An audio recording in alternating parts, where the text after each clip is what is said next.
Hi folks, welcome to Let's Go Car Cruising. My name's Mark and I'm a certified car nut. I go to car shows, cruise nights, cars and coffees, and anywhere there's automobiles and wheels, and I get the stories. Because the stories are where it's at.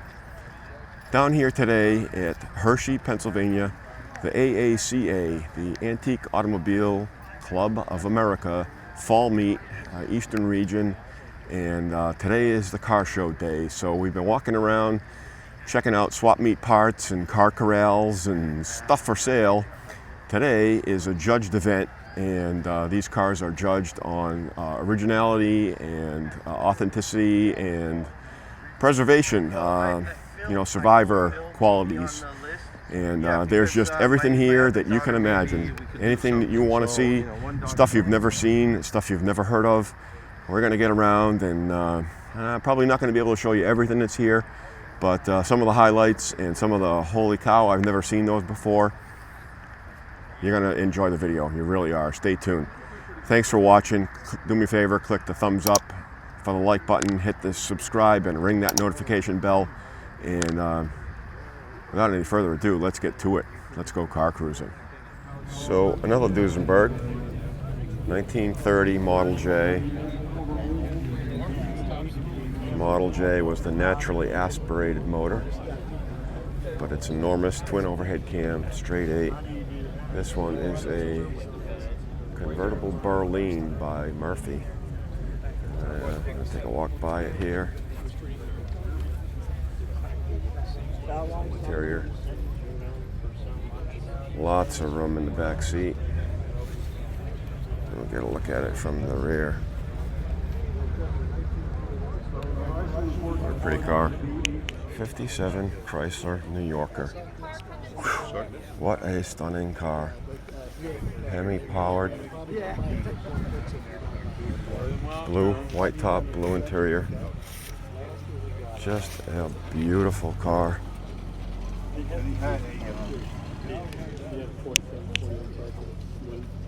We're here with Jeff Orwig, and Jeff is the curator of the Bob Baer Museum, and he's brought a nice little 1903 Oldsmobile Model R runabout, more commonly known as the Curved Dash Oldsmobile.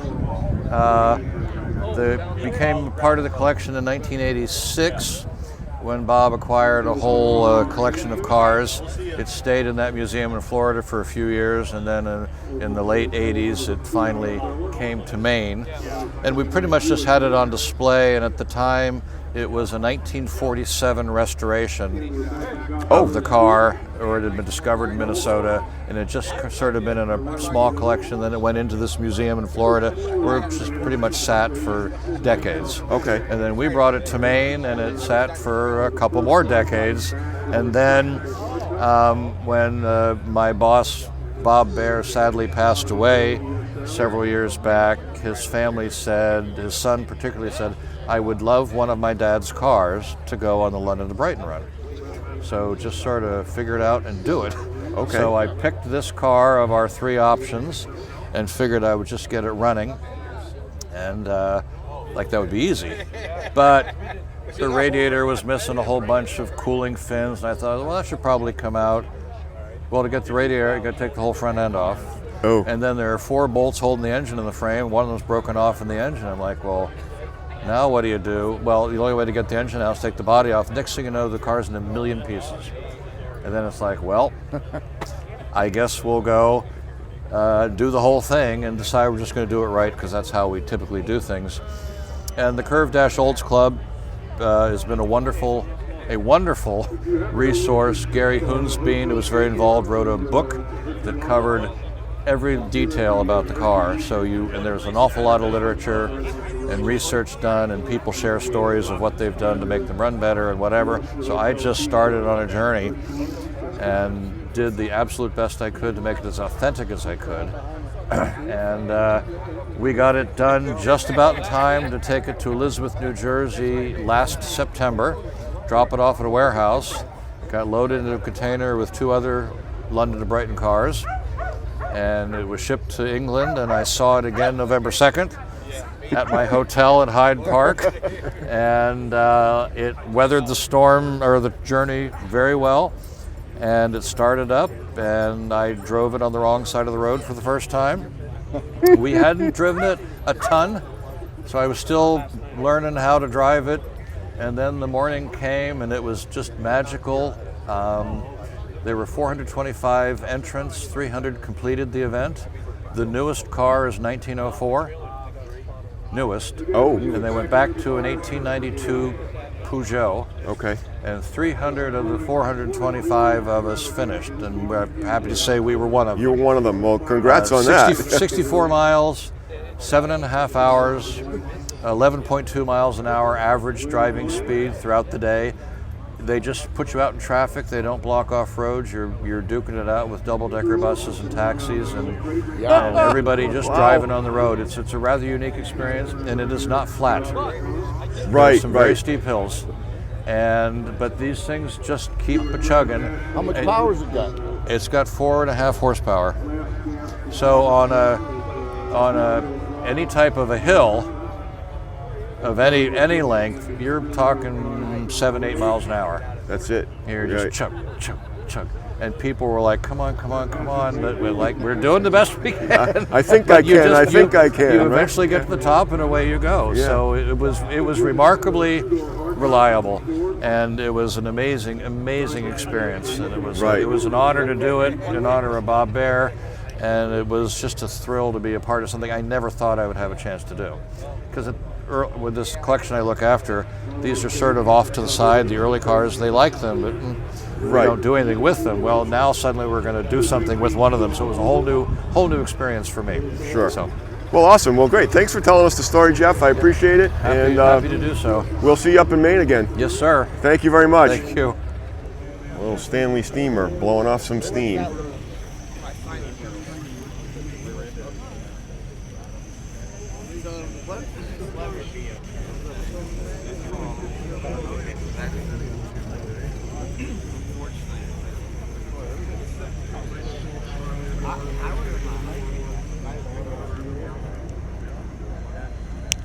Another International. I've seen a bunch of these. It's a truck, but this one, I guess you'd call it a crew cab. 2 sets of seats, big wooden wheels, and a little bit of a truck bed. What a historic, neat little vehicle. So this is the one that got away, folks. 87 Monte Carlo, Super Sport, white Aero Coupe. Bought it new from Ragsdale Chevrolet in Spencer, Mass. for more money than I should have ever spent at that point in my life. But it sure was cool. Bucket seats, console, T-tops, same car, beautiful. The one that got away, but I guess you can't keep them all. It was just really cool. Had a ball with it. Got a lot of attention. This is just stunning. Oh, okay. All right. I just got here. And big back window. Full-size trunk, but a small opening. So if you could get it in the opening, there was plenty of room. Very nicely detailed engine compartment. All original. I gotta pay some attention to the Thunderbirds. 57. 56. 55 with the add-on dual quad.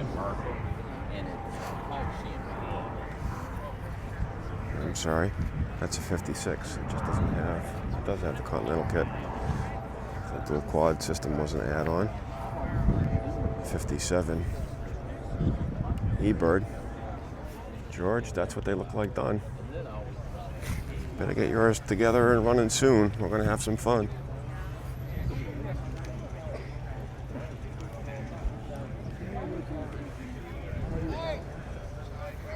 $55 here. And another 55. A red one and a green one. And it's Duesenberg 1930 Model J. Kind of crowded, can't get near it, but that's cool. The brake lights are This is a 1928 Packard 443 8-cylinder runabout. What a pretty car. Take a look. The owner said it's just a driver. It's an awful damn nice driver. Wow. Dual mounted spares on the rear. That's a pretty nice option. Love it. This is a 1930 Model A Phaeton, but it's a two-door Phaeton. Much more rare than the four-door Phaetons. A little bit more stylish if you asked me, but they're all cool. This is just a little bit harder to find, probably a little bit more valuable. Standard Model A interior. Pretty little car. So as we walk further back into the field, we get newer and high performance type of stuff. Turbo Trans Am Pace Car Edition. Dodge Murata. What style. Love those. Got some Lincolns and Cadillacs and everything you can imagine. Here, folks, is a Tucker. That's what the front looked like. Where do you see these out in public?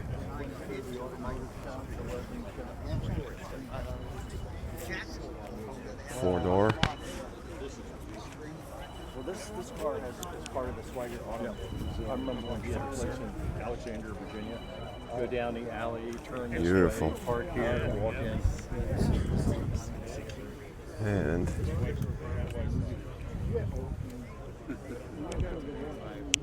pretty Kaiser Darren.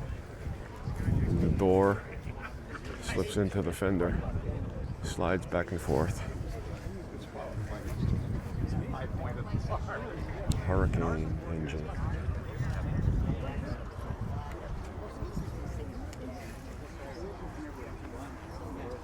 Shadows are kind of wicked. That is really sharp.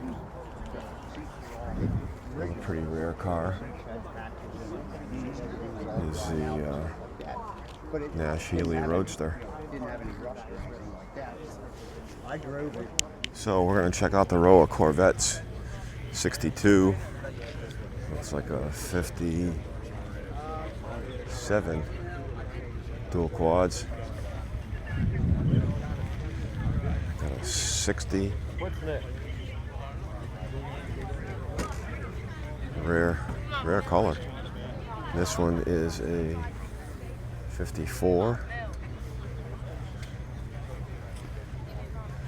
Another 62. 61. Dual quad car. Fawn beige. And a 66. Coupe. 63. Split window coupe. Got a 67.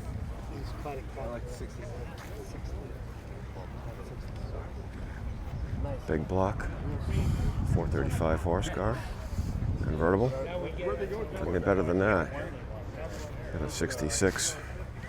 427 Roadster. White. Black interior. 390 horse.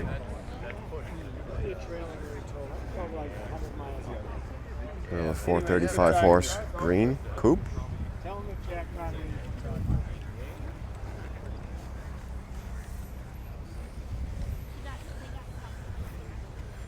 Nassau blue 66. And I think they call this Cascade green.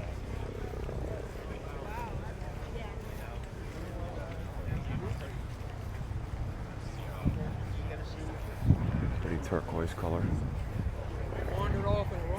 1947.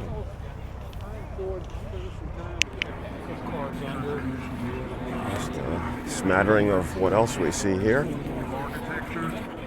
Beautiful stuff. As long as it's 25 years old, it can be brought here to be judged. More dynamic, make it better handling, make it more aerodynamic. And today, I'm sorry to have to tell you, the average ride height of a vehicle is exactly what it was in 1938.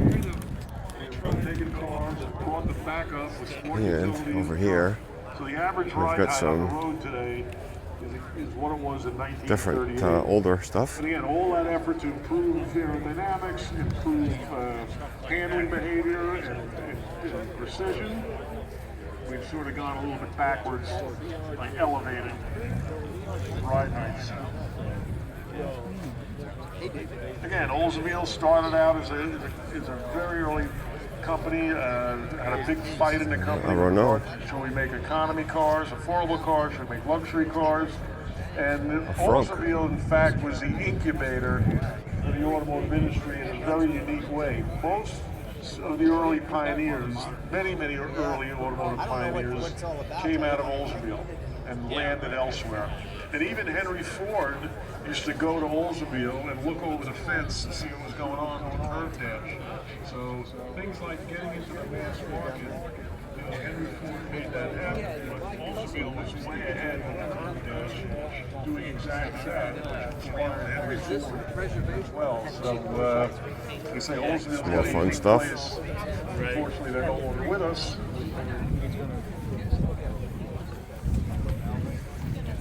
Check out the Volvo for the Volvo guys.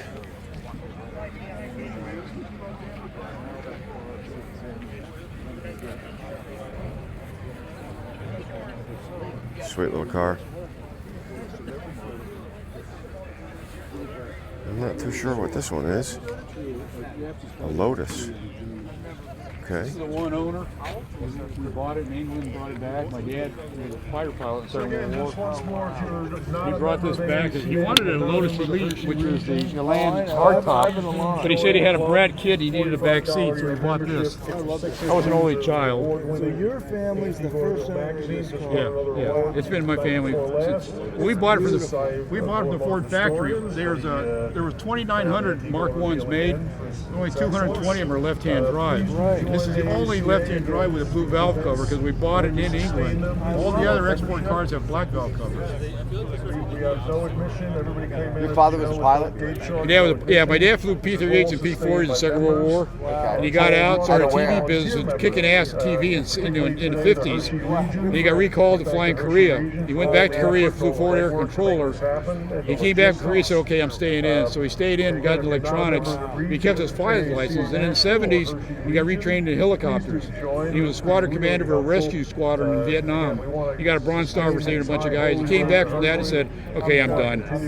When I took him to war twice. I put him on a train when he went to Korea. I was 6 years old. And then I took him to airplane, put him on the airplane for Vietnam. And he gave me his guns and his cars and everything because he figured this is third war, a copter pilot, and rest time. He's not coming back, which broke my heart. But he gave me all this shit. So when he came back, he said, I wanted it back. I said, no sweat. Here it is. Yeah, I lived in California. I was in the Air Force. I was at Vandenberg Air Force Base. I used to autocross this thing and ran all over California in it. Where was he stationed with the P-40s and the P-38s? Everywhere, mainly Texas and California and Washington State. He was flying P-38s. He flew P-40s first. He said he didn't like the P-40. He said it was too unstable. He flew the P-38s and he fell in love with the P-38s. And they made him an instructor. This is a 1949 Playboy hardtop convertible. Never heard of it. Don't know that I've ever seen one. Kind of small, kind of cool.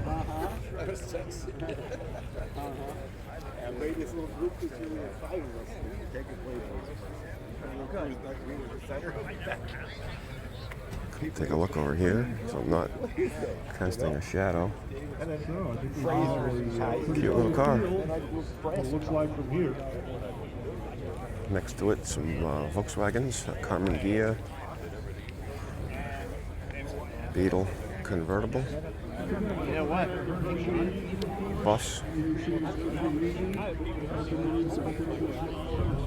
Type 2 bus, 65, another Beetle.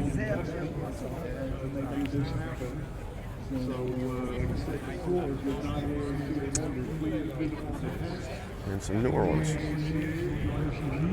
Just gonna walk through here a little bit to kind of give you an idea. This is an absolutely huge show, and there's anything and everything you could ever imagine, and stuff you've never seen. So if you come to Hershey, don't miss the show, and it's now on Friday. It used to be Saturday. Show, AACA East Regional Meet, and these cars are being judged for originality, authenticity of restoration, and preservation of original features. That's a class in itself. So, and then of course when the It's got to be like a chessboard. production and mass manufacturing, that's really when things took off, because you could build it into a Nash, a sweet car.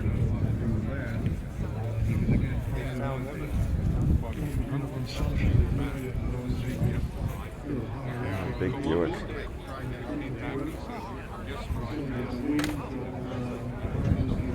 Now for something totally different. 1939 Leah Francis Corsa.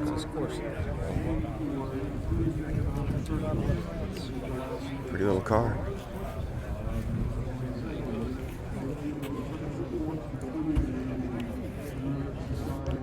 This is 33 Ford Cabriolet. It had roll-up windows, not a roadster. Rumble seat. Pretty car.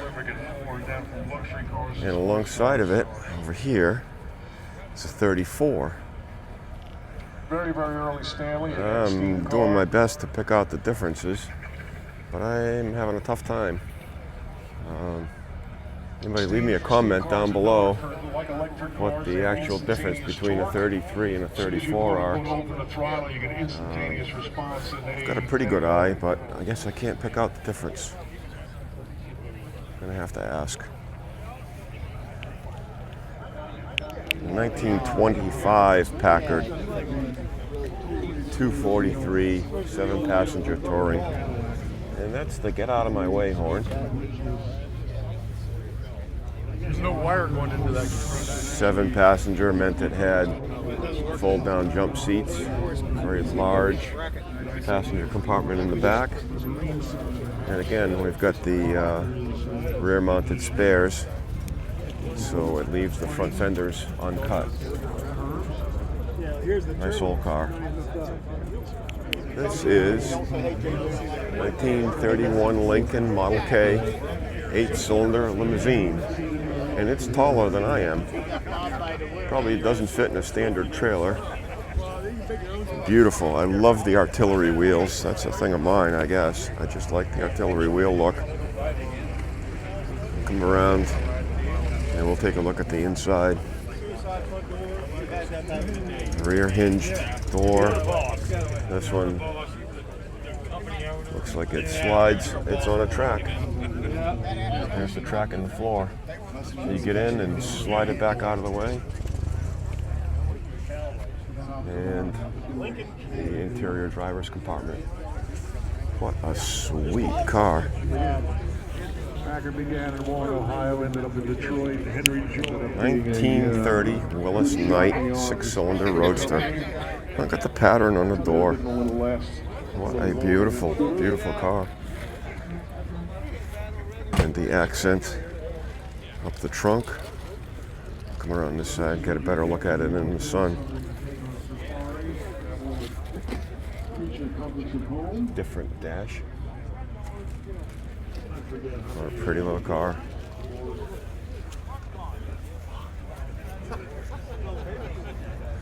Get out of the shadow. 1932 Lincoln KB 12-cylinder dual cowl Phaeton. Wow.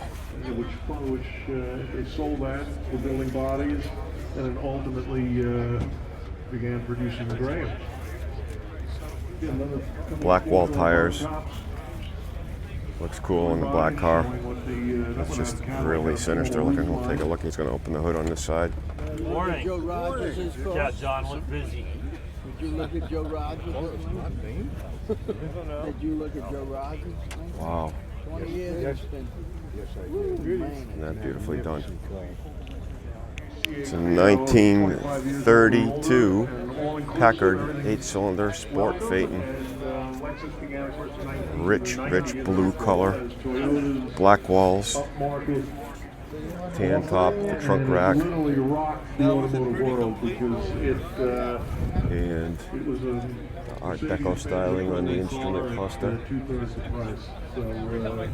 Beautiful car. History is repeating itself. And it's happening again with a company called Genesis. The goddess of speed.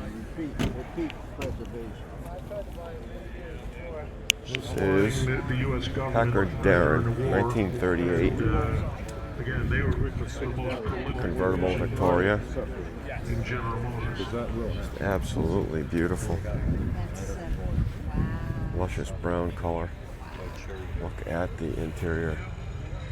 Wow. Amazing. Beautiful car by Mr. Ralph Romano.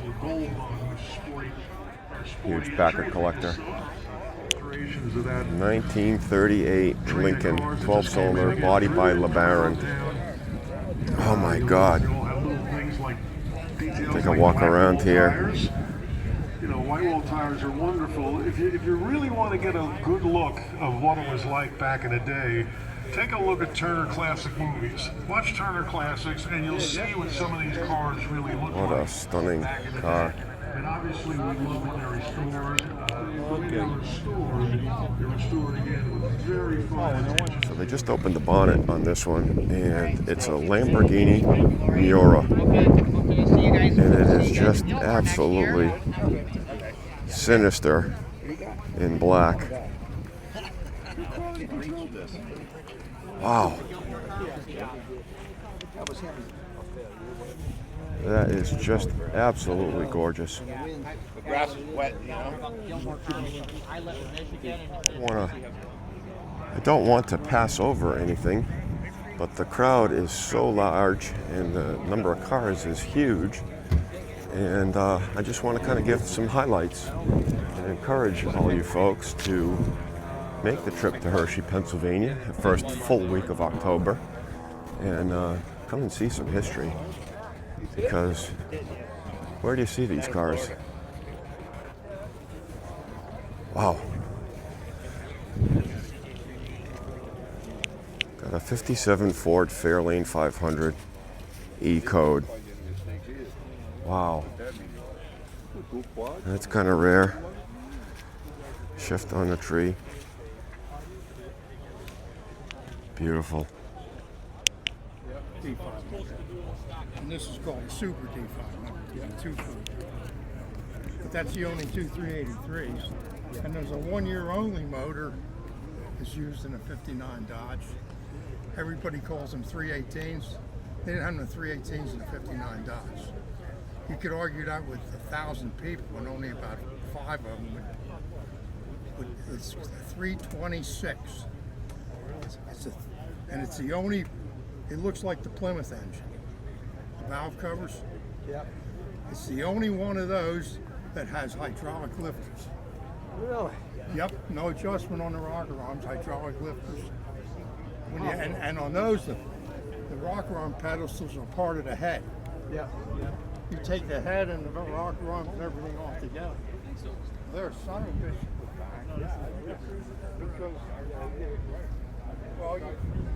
And look at these tail fins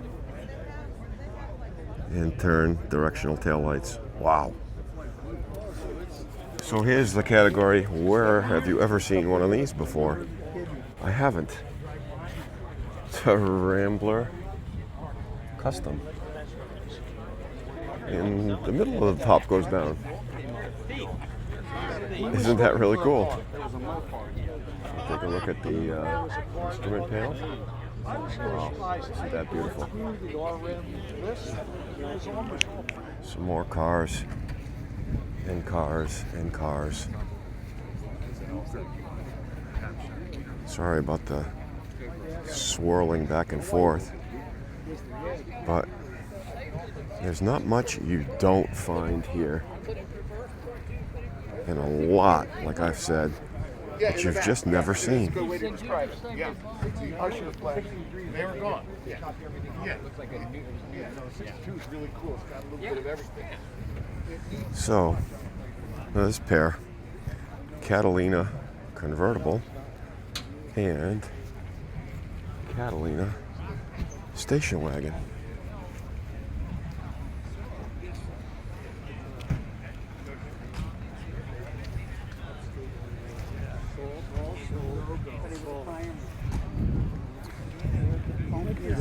You're right. They're always cleaning and polishing. Is this a matched pair of almost cousins? Yes, and it's one of three I have. Okay. And that's me, older brother. I'm the wee brother. There you go. And our clan is Macintosh. Anyway, it's true. So I looked at it. So, 67 Volvo P210 Duet.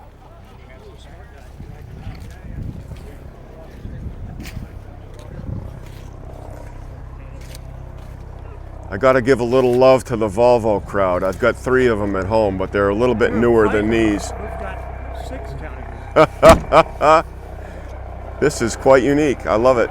Yeah, we figured it was like maybe 1,000 in the country. Oh, okay. Well, thanks for bringing it out to share it. This was actually a Swedish delivery car. Okay. And then somebody brought it in to this country. Sure. And I'm like the 5th owner in this country now. There you go. And I've had it over 20 years. Beautiful job. Well, thanks for sharing it. Thanks Enjoy. for coming out and looking.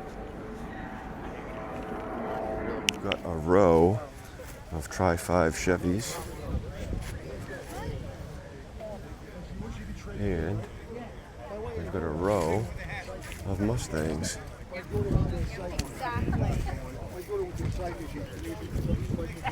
That's good. I'll get down here to some older ones.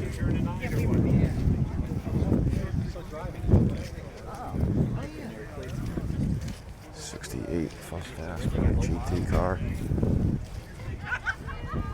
They're doing the judging now. We've got a '68 with a 6-cylinder still in it. That's amazing.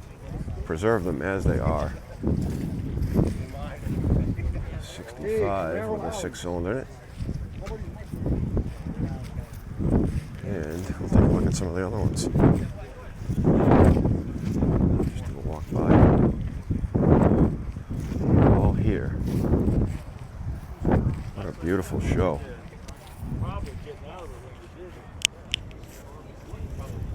I'm going to have to walk around to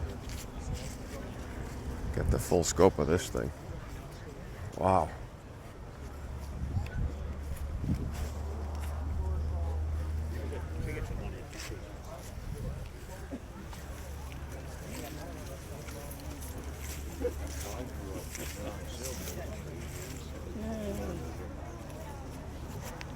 Yeah, I wanted to document everything, so. So this is the Oops, I'm sorry. Yep. Yeah, it was only 1973. Can't even pronounce that. It was a guess, right? Yep. 392. Shoot out of the top of the Okay, I guess that's one of the, where else do you see it but in Hershey? Put it in that file. 409 Coupe. 396 SS. 396 SS. 396 SS pace car. 302 68 Z28. Kind of a rare car. 69 Z28. You wouldn't go inside, it has all the wheels. And some Chrysler power.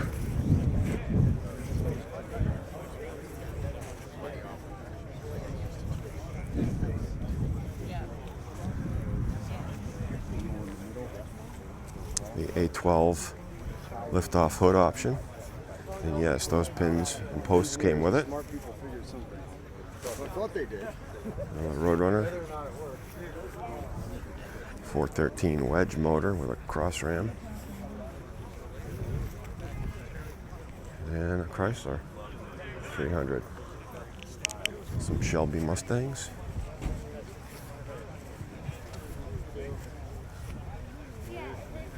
Very nice collection.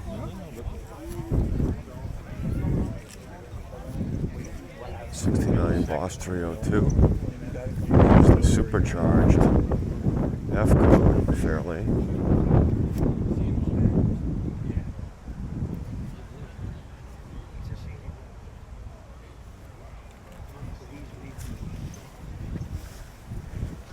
And the Mustang. 389 car. Really sharp fastback. This is a 1921 Dodge screen-side commercial car. 4-cylinder. Screens on it. Roll down side curtains. That's really kind of neat. I love General Motors, GMC. My dad and I got half ship And Meadow Valley Farms Stutz package car.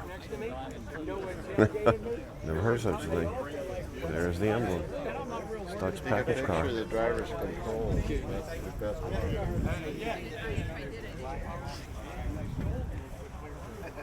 I guess you drove this one standing up.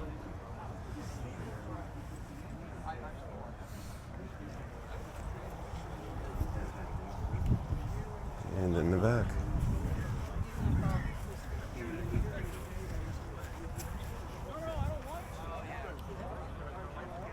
Is a 1963 Cadillac. Hearse, professional car they call them.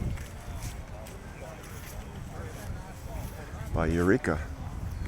I was a coach builder for these. You see it all here. 1931 Ford AA May I have truck. your attention, please? A credit card was left at the Show Field souvenir tent. If you believe this to be yours, please go back to the tent with matching identification to claim your card. Again, a credit card was left at the Show Field souvenir tent. From the if you Gilmore believe this to Museum. be yours, please go back to the tent with matching identification. I'm not sure if I saw this one as I walked by, folks, but this is rarer than rare. The 69 pace cars are all over the place, but this is a 67. 350 car, automatic. The blue seats with the white in them, inlaid in them. What a beautiful car. How rare are they? Well, there's no exact number. Okay. I'm assuming there's a little over 200 were made. Because the 69s are everywhere. Yeah, they made like 3,000 of those. Right, yeah. But the festival cars, this is a festival car. Oh, okay. It was designed to go to the track. And they only made about 60 of those, somewhere around 6 or 7. Awesome. Well, thanks for bringing it out to share it with people. You see stuff here that you never see anywhere else. I keep trying to tell people they need to go to AACA shows because it's not like a home. And that's okay. There's trucks of every shape, size, and description here. I'm going to take a quick walk because it's getting close to being time to go. Studebaker. Not a Coupe Express, but it's cool. So you only see it in Hershey, folks. Fire trucks, Manchester, New York. It's got a bunch more cars out in the back fields. Got some early Army Jeeps. Looks like an Army forestry fire truck type of deal.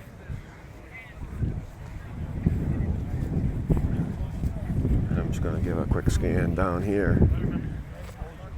More fire trucks. A Ward LaFrance. Looks like American LaFrance. An Aaron's Fox, 1928. What an enormous engine, 2.46 cylinder. Wow, it gets about 1 mile per gallon. Wow, there's that for a data sheet. Whew. What an enormous beast. And not so enormous.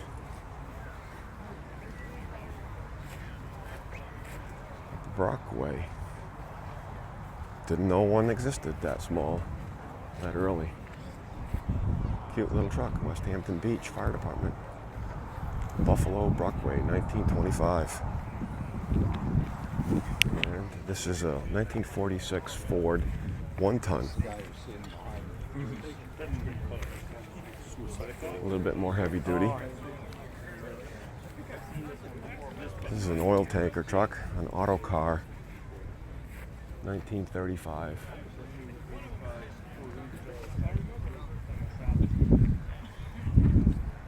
Little 28 AA stick body. And a Studebaker Wrecker. 1936.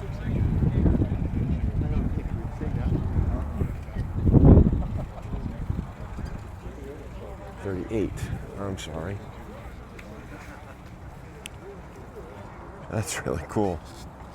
That's for picking up heavy stuff. An Indiana truck. Never saw that.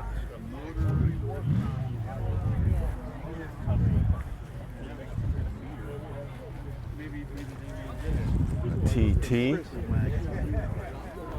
and a Packard truck.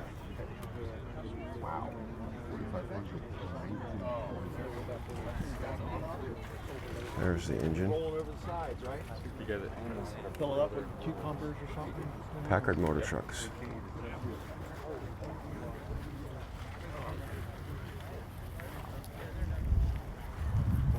I'll get it from this side. Get a good view of it. That's awesome. All right, folks, that's about it for today. Running out of time. Got to head home. Thanks for watching. I really appreciate it. Down here in Hershey, Pennsylvania at the AACA show. You got to get to Hershey if you're car people. You need some parts. Yeah, that's where you're going to find it, in Hershey. And don't skip the show on the last day. The show's now on Friday. In the morning, you can watch the cars and trucks drive in, and then come check them out all close and personal. But thanks for watching. Don't forget, click the like button, hit the subscribe, and ring that notification bell, because there's more cool stuff coming. Still some car shows going on out there, folks. Time to get your cars out and use them. I got a couple coming up this weekend, and it's going to be a great time. Thanks again for watching. I really appreciate it.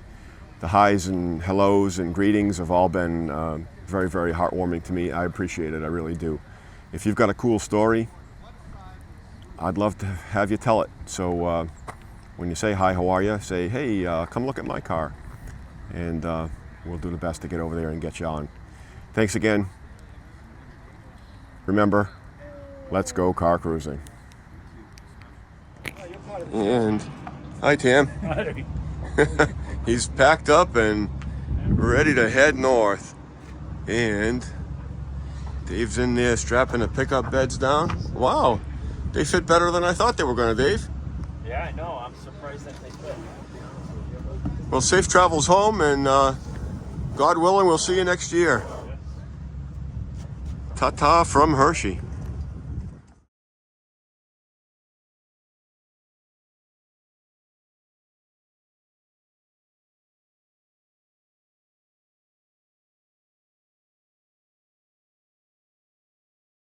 367 is the 1955 Packard Caribbean, believed to be one of 500 built for the 1955 model year.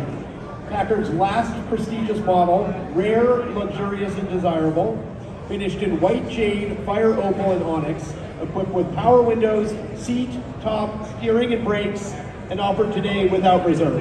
No reserve, ladies and gentlemen. Who did 30,000? 25 online. 30, 35, 40,000. 40,000. I have 35, 45 now. 45 internet, you didn't make it. 40s with carry, asking 45. 50,000. Now 55. 55, 60,000. 60,000. Bids all over the house. 60,000. 65. 65, 70,000. 70,000 now. We're at 65 and now 70,000. 65, 70,000 dollars. Out it goes then at 65. $70,000 going once. Carrie's bidders on at 65. 70,000 going twice. 65, 70,000 going twice. 70,000, 67.5. Now 70,000. Now 72.5 RJ. 72.5. 72.5. We're at 70,000, asking 72.5. 70,000, 72.5 going once. 70,000, 72.5 going twice. 75,000 now. 75, 77.5. 77.5. We're at 75,000, asking 77.5. 77.5. At 75,000, 77.5 for the first time. 77.5. You bid back there, sir? 77.5 for the second time. 75. 77.5. Third and final chance at 77,500. Yes or no? 77,005. Michael, 77.5. Sold $75,000. 9350. 9350. Good job. Lot 48 Packard AH, the 1940 Lincoln Zephyr Continental Cabriolet. One of just 350 Continental Cabriolets built for 1940. Known ownership from new. Less than 65,000 miles, believed to be original. Never fully restored. Mechanically sorted as needed. Presently offered for 26 years of single-family ownership, and this lot today is being offered without reserve. No reserve, ladies and gentlemen. I have 30,000 to start. $35,000 now. $35,000. 35, 40,000. $40,000. We're at 35. How about 37.5? 37.5. $40,000. 42.5. Now 45. 47.5. 47.5. Bids on the phone desk at 45. 47.5. $50,000. 52.5. 52.5. $55,000. $55,000. We're at 52.5. Asking 55. $55,000. We're at 52.5. $55,000 going once.